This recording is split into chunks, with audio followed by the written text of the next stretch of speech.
Okay, this question is about quadratic graphs, and it's a good question to test your understanding of what's happening with these graphs. So let's have a look. We've got a sketch of y equals ax squared plus bx plus c, which tells us it's quadratic, and the minimum point is 2, negative 3. Okay, for the sketch shown, circle the correct answer. The value of a is 0, positive or negative. Now a is the value in front of the x squared, or the coefficient. The value in front of the x squared or x is called the coefficient of x squared or coefficient of x.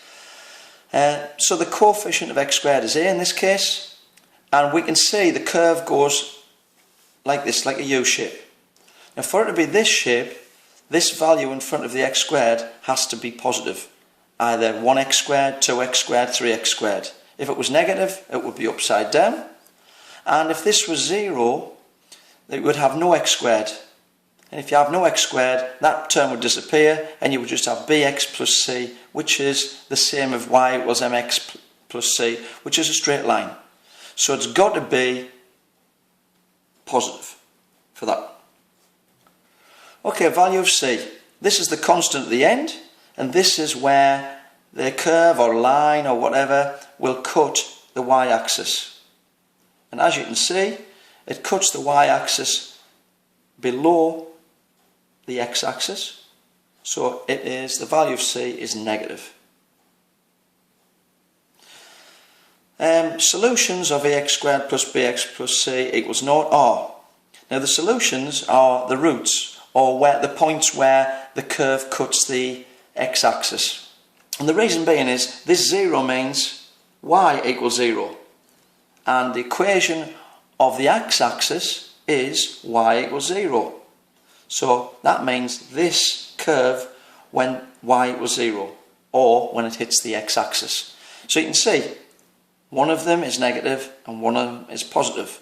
So one positive and one negative. This one's a bit trickier.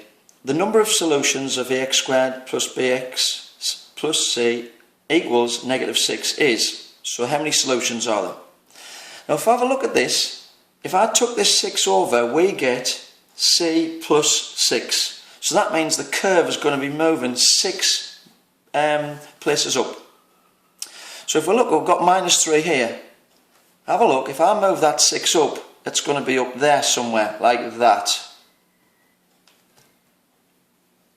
Now I don't know the value where it cuts the y-axis, but I do know that it's above positive 3 because it's moved 6 up.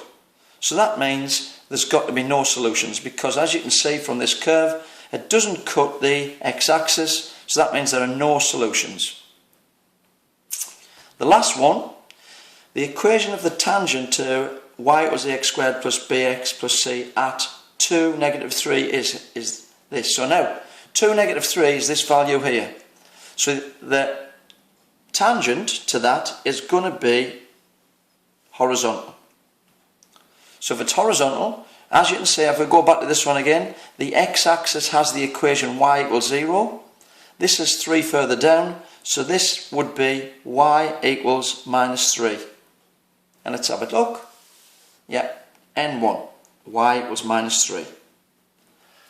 And that's it. That looks quite tricky, that one, but it's not as bad as it seems when you understand what you're doing.